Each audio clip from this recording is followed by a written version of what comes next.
nació una empresa, digamos, muy pequeñita. Y en el año 2000 que nosotros salimos, prácticamente era un gran imperio. A mí una de las cosas que me ha llamado más la atención fue la facilidad que tuvieron ellos para poder transformar la cooperativa, es decir, hacer primero la ley corta. Que justamente en la clínica Cordillera, que era la que se quería vender, ahí se partió, digamos, con el problema. Insisto, que el cabeza de todo esto es Waldo Rojas.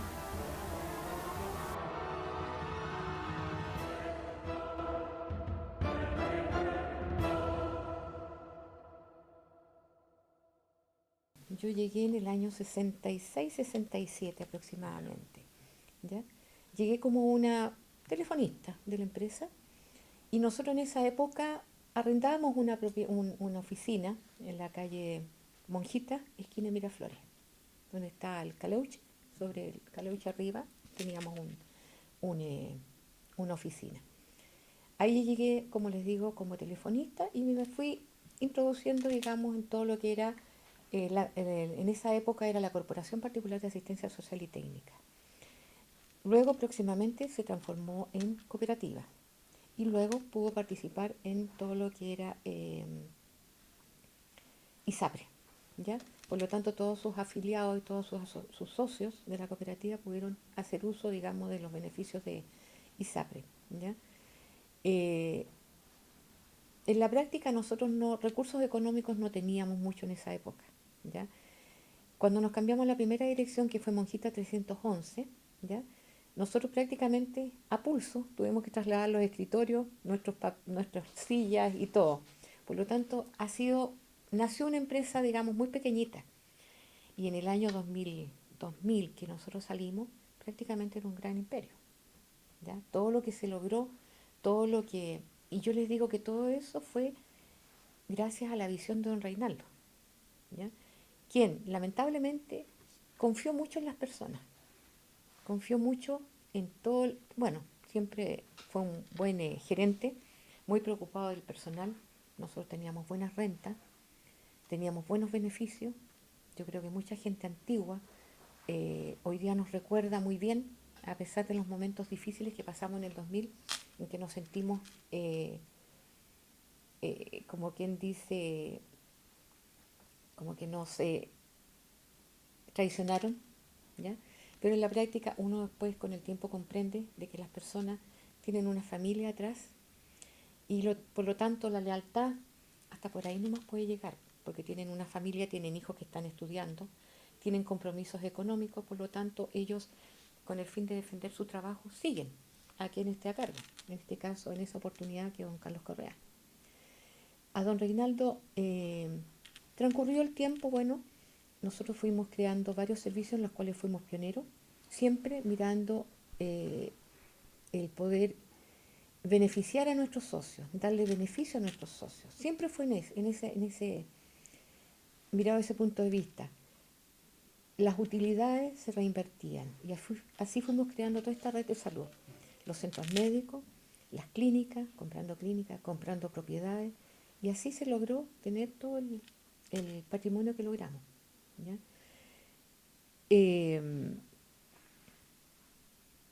Pasado el tiempo, bueno, transcurrió tantos años, en el año 2000, un poquito antes del año 2000, yo creo que fue en el año anterior, don Reinaldo ya iba a cumplir una edad en la cual él se podía pensionar. Y él quería seguir como presidente de la cooperativa, ¿ya? No quería seguir como gerente general.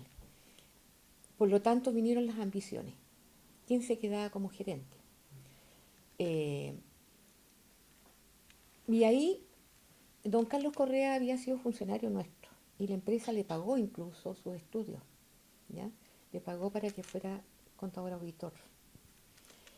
Él me entrevistó a mí en esa oportunidad y me fue a preguntar varias cosas porque él tenía la intención de asumir el cargo de don Reinaldo. Yo creo que ahí parte todo esta crisis, digamos, que tiene Promepar. Porque vinieron las ambiciones. Estaba de presidente don Oscar Schulz en esa época, quien también me entrevistó en una oportunidad, me invitó a almorzar y me preguntó que qué me parecía a mí todo lo que estaba ocurriendo, ¿ya? Que quién yo podría ser gerente de la cooperativa, reemplazar a don Reinaldo. Y yo le dije en ese almuerzo que no podía pronunciarme porque no sabía quiénes estaban participando.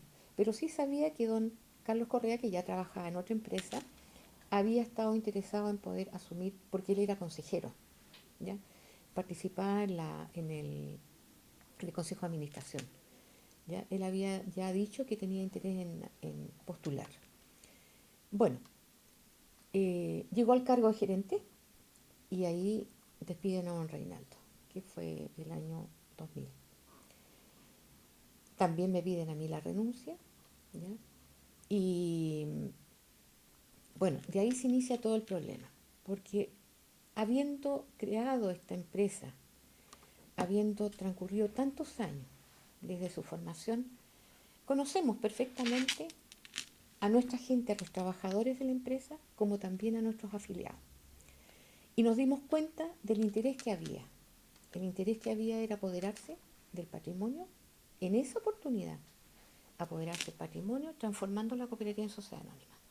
En esa oportunidad, es decir, cuando están recién pensando, ¿ya?, en sacar a don Reinaldo, yo me daba cuenta de que esa era la intención. Eh, bueno, si bien es cierto, se podía transformar en sociedad anónima, pero no en la forma que se estaba haciendo. Primero que nada, hubo una ley corta, en la cual permitió que la cooperativa en corto plazo se transformara en sociedad anónima, ¿ya? Situación que en una junta se había dicho a los socios de la cooperativa, se les había informado la posibilidad, pero todo ello sin ninguna aprobación del Consejo de Administración, que yo recuerde, para haber gestionado esto tan rápidamente. Primero con una ley corta que permitiera y segundo que entraran nuevos socios a la cooperativa, siendo que cuando uno quiere ampliar el capital de una empresa, primero se lo ofrece a los socios y después a otras personas. Es decir, son los socios quienes tienen que pronunciarse si quieren comprar más capital para poder aumentar el patrimonio de la cooperativa, ¿ya? El capital de la cooperativa, disculpe. Pero aquí en este caso, como habían intenciones, empezaron a incorporar sus familiares, conocidos, incluso algunos trabajadores de la cooperativa, ¿ya? En que lógicamente estos trabajadores los, los, se los conquistaron de alguna forma, no sé cómo en realidad, no me explico, ¿ya?, para que los apoyara a ellos, ¿ya? Y personas clave, ¿ya?, como era este señor eh, que está en la parte financiera, en la parte en finanzas, no sé si tú tienes algunos nombres para poderme recordar, en que ellos lógicamente iban a apoyar la gestión, la transformación de la cooperativa en sociedad anónima. Yo seguí como socio de la cooperativa y yo tenía a mis padres también incorporados, en la cual solicité que me hicieran la devolución del capital de mis padres y nunca me dieron respuesta, primero que nada. Segundo, me dijeron en una oportunidad que retirara un cheque, fui a retirar el cheque y no estaba el cheque.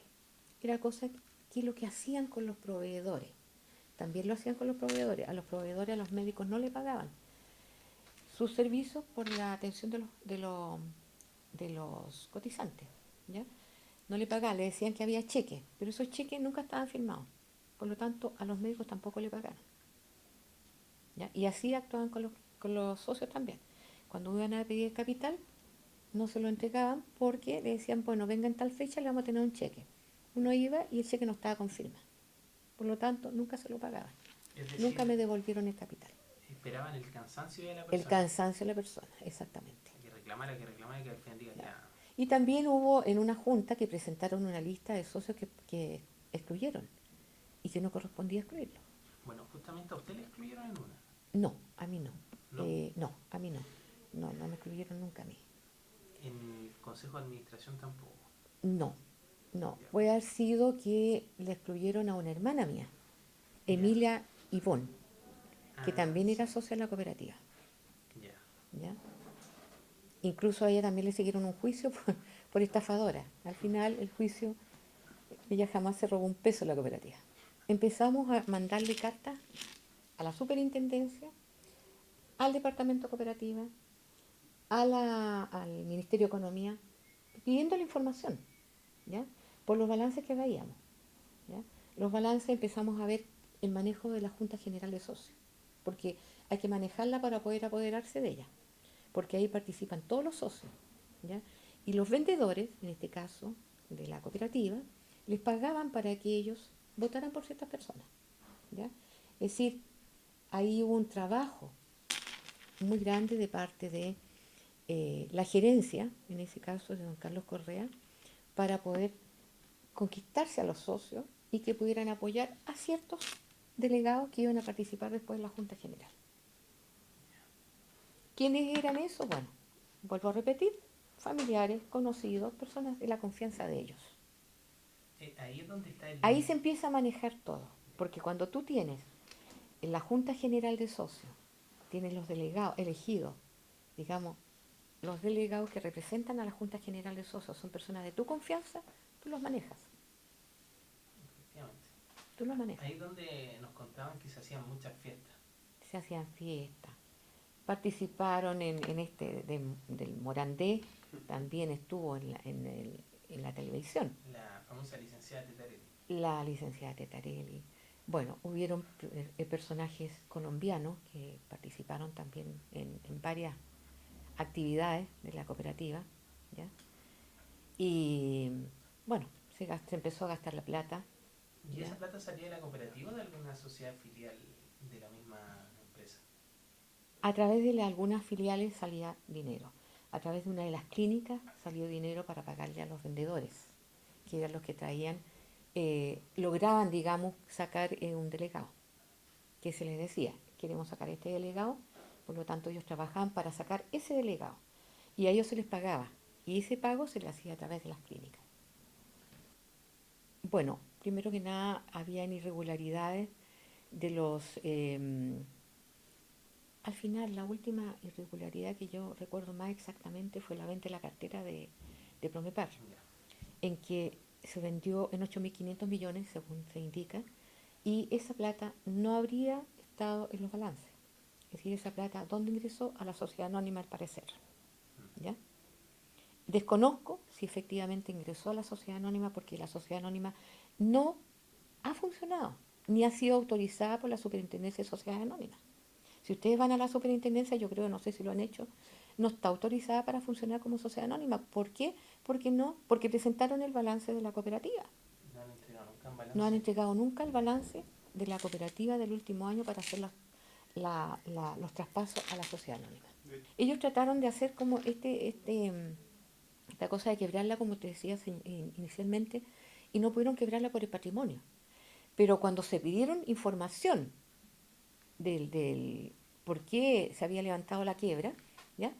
Los documentos se habían perdido también, ¿ya? Y ahí aparece que es sociedad anónima, pero así, ¡pum!, de un momento a otro. Pero la superintendencia hasta último minuto dice que es cooperativa. Ahora, los organismos se mandaban unos a otros. El departamento de cooperativa decía que era sociedad anónima, la sociedad anónima decía que todavía era cooperativa. Y nadie daba una respuesta realmente. Y yo digo, insisto, en que es cooperativa.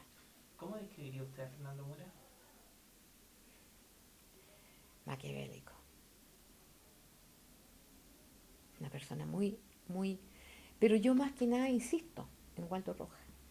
Insisto que el cabeza de todo esto es Waldo Rojas. ¿Usted tuvo contacto con ellos dos? Sí. ¿Cómo eran? ¿Cómo se comportaban? ¿Qué les decían? Como Waldo Rojas era vendedor de la empresa, lo conocí como venta. Además, él fue, en una oportunidad que fue a hablar conmigo, me dijo que él era sobrino de un juez, que era don Aquiles Rojas, fallecido ya, ¿ya?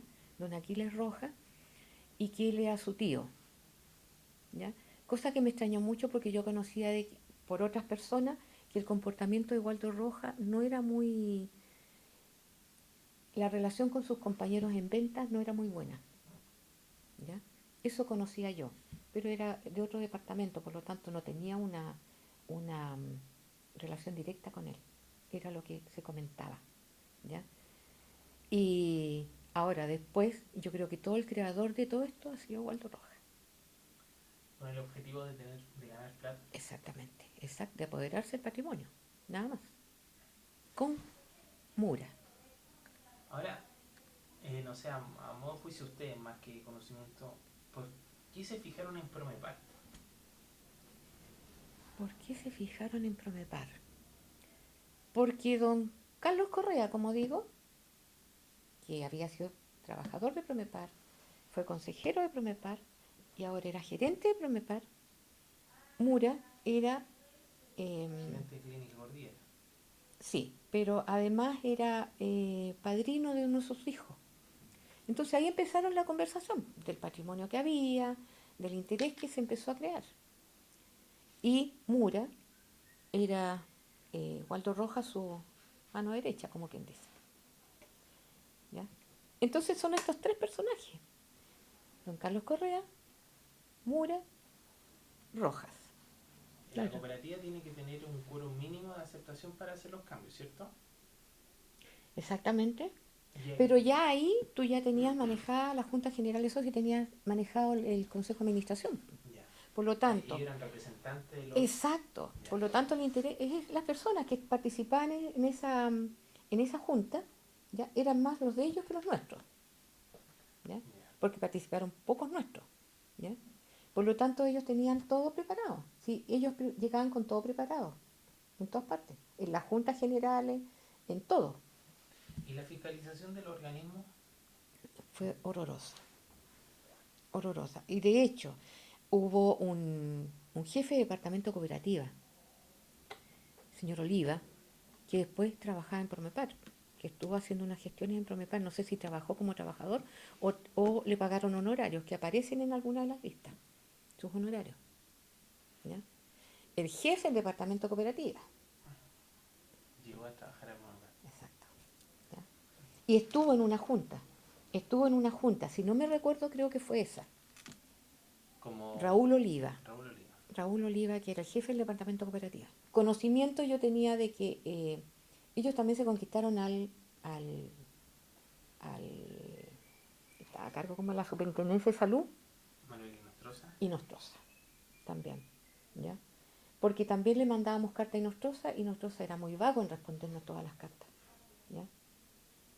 Entonces era más favorable a ellos que a nosotros, porque la cooperativa tenía la obligación de tener un fondo de reserva, creo que le llamaban, me parece que se llama fondo Sí. reserva, ¿ya? Para cubrir cualquier eventualidad, pues los pagos médicos, los pagos a los cotizantes, A las los licencias proveedores. médicas, a todos los proveedores, ¿ya? Eh, Sin embargo, no se cumplió. Sin embargo, el departamento cooperativa, perdón, la superintendencia de ISAPRE tendría que haber exigido a Promepar que hubiese cumplido con ese, con esa obligación. Según Manuel Inostroza, que nosotros fuimos a entrevistar también, Promepar el primer año nomás solamente cumplió con ese fondo. Una parte, porque se pagaba en forma, no se pagaba todo de inmediato, sino que se pagaba, no sé si eran primer año, segundo año, algo así, se iba subiendo hasta llegar al fondo que correspondía de acuerdo al número de cotizantes que tenía. Y ya según él, el segundo se acerca a la gerencia de Promepar y le dice que en realidad este año no van a poder llegar a la meta. Entonces pensaban en vender la cartera de cotizantes. Exactamente, así fue. Ahora, la venta de la cartera también, es decir, los socios no tuvieron una información eh, completa respecto a qué le significaba la venta de la cartera, ¿ya? ¿Qué significaba como socio? ¿Qué beneficios perdía? Porque como socio de la cooperativa, además de lo que tenía como ISAPRE, en algunos casos, tenía beneficios de la cooperativa. Por lo tanto, todos los socios perdieron esos beneficios, ¿ya? Perdieron muchos beneficios que eran por ser socios de la cooperativa, que es distinto a los beneficios que tenían por la ISAPRE. Son dos cosas distintas, ¿ya? Por lo tanto, los socios se vieron perjudicados en ese sentido. Yo era una socia de la cooperativa que tenía mayor cantidad de acciones. No sé si ustedes lo han visto. Yo tenía 12.000 acciones. ¿Por qué tenía 12.000 acciones? Porque en una oportunidad se nos dijo, ustedes pueden comprar capital, que era lo que correspondía hacer cuando pensaron en transformarlo en sociedad anónima. para aumentar el capital, primero a los socios y después a otras personas, a unos terceros. Y yo compré, tenía 12.000 acciones. Piense usted que el patrimonio dividido, lo que me correspondía en esa oportunidad, eran 23.000 pesos por acción. Y yo tenía 12.000 acciones. Esa fue mi pérdida. Fui la más perjudicada en la cooperativa. ¿Por qué? Porque yo en una oportunidad compré más acciones. En su gran mayoría los socios tenían 840 acciones o 1.560. Muy pocos tenían más. ¿Ya? Y yo me recuerdo que todos los meses me decían, bueno, yo compraba una cantidad de acciones, pensando en algún futuro de que se podía transformar en sociedad anónima. Ah, y que se iba a incluir por la cantidad de acciones que usted tenía. Claro. Es decir, todos traspasaron, pero nunca nos informaron que habían traspasado, a ningún socio le informaron que habían traspasado una parte de sus acciones a la sociedad anónima. Nunca me llegó una información a mí que a mí me habrían traspasado, porque yo hablo por mí, que me habían traspasado a la sociedad anónima con una cantidad de acciones. Nunca. ¿Y eso qué significaba? El traspasar no. Bueno, que lógicamente el patrimonio se dividía entre los socios, ¿ya? Al sociedad anónima. Pero en este caso, si bien es cierto, le traspasaron una parte de las acciones, el patrimonio era, es decir, el capital, disculpa, el capital de los socios era así. Y las personas a quien ingresaron era así. Ahora, no todos pagaron el capital, algunos lo suscribieron, como es el caso de la madre de Doña Grisela. doña Griselda. Ella suscribió el capital, no lo pagó. Ah, ya. Pero al día siguiente o en la semana, 100 millones de pesos se le transformaban en 2.000 millones de pesos. 2.000, yo creo que más, Sin siquiera poner un sin peso. poner un peso.